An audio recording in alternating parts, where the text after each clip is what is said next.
कैसे हैं आप लोग। उम्मीद करते हैं अच्छे होंगे। तो यार आज हम लोग कुछ नए टॉपिक सीखेंगे, एकदम इंटरेस्टिंग है। कल तक हम लोगों ने यानी पिछले वीडियो में हम लोगों ने सीखा था कि प्राकृतिक संख्याएं और पूर्ण संख्याएं क्या होती हैं। अब वो उन्हीं से जुड़ी हुई कड़ी है पूर्णांक संख्या। तो पहले ये समझते हैं इसकी ज़रूरत क्यों पड़ी।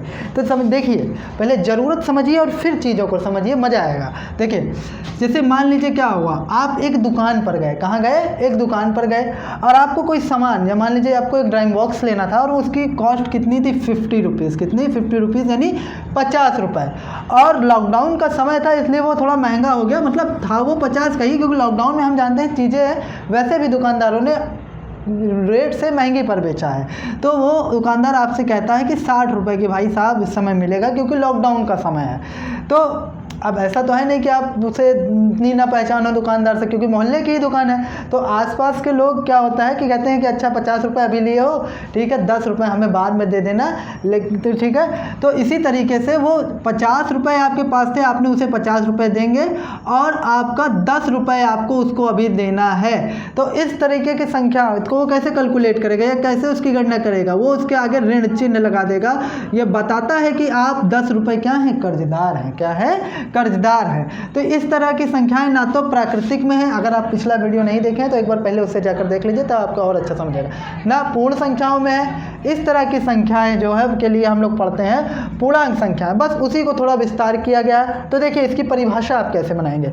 जब हम प्राकृतिक संख्याएं और उनका प्रतिबिंब, यानी यार अब ये प्रतिबिंब क्या होता है? प्राकृतिक संख्याएं आप जानते हैं क्या होती हैं? प्राकृतिक संख्याएं होती हैं 1, 2, 3, 4। पिछले वीडियो मैंने इसके बारे में अच्छे से बताया है। और इसका प्रतिबिंब, प्राकृतिक संख्याएं का प्रतिबिंब, यानी कि देखिए, आप शीशे के सामने कभी खड़े हुए हैं, मिरर के सामने, तो अगर आप उसमें दायां हाथ उठाएंगे तो सामने से वो बायां हाथ उठाएगा, और आप बायां हाथ उठाएंगे तो वो दायां हाथ उठाएगा। तो जो भी काम आप करेंगे उसका उल्टा, यानी एक का प्रतिबिंब अगर आप मैथ के फॉर्म में बोले तो एक का प्रतिबिंब माइनस है, क्योंकि ये 1 रुपये धनवान है और 1 रुपये कर्जदार है। 2 का प्रतिबिंब अगर मैथ के रूल में बोले तो -2। तो जब हम प्राकृतिक संख्याएं और उसका प्रतिबिंब, प्राकृतिक संख्याएं और उसका प्रतिबिंब, यानी पूरे धन वाले और पूरे ऋण वाले, और जीरो को सम्मिलित कर देते हैं तथा जीरो को सम्मिलित कर देते हैं, तो वो पूर्णांक संख्याएं कहलाती हैं। अब भाई, जीरो प्लस होता है कि माइनस होता है? ये जीरो ना तो धनात्मक होता है और ना ही ऋणात्मक होता है। इस बात की चर्चा हम लोग अगले वीडियो में करेंगे।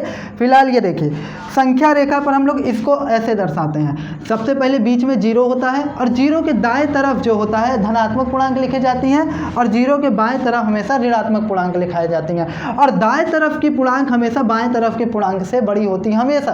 देखिए, आपसे कोई पूछे 5 बड़ा कि 4, तो आप कहेंगे 5। क्यों?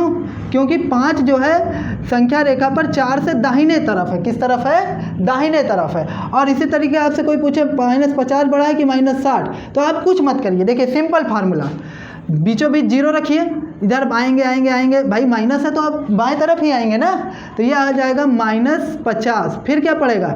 -60। तो दाएं तरफ कौन पड़ा यार? दाएं तरफ पड़ा -50। तो दोनों में बड़ा कौन? -50। इसलिए कहते हैं ऋण वाले में उल्टा चलता है। एक ही कॉन्सेप्ट याद रखिए कि दाएं तरफ वाली संख्याएं बाएं तरफ वाली संख्याओं से बड़ी होती हैं। 150।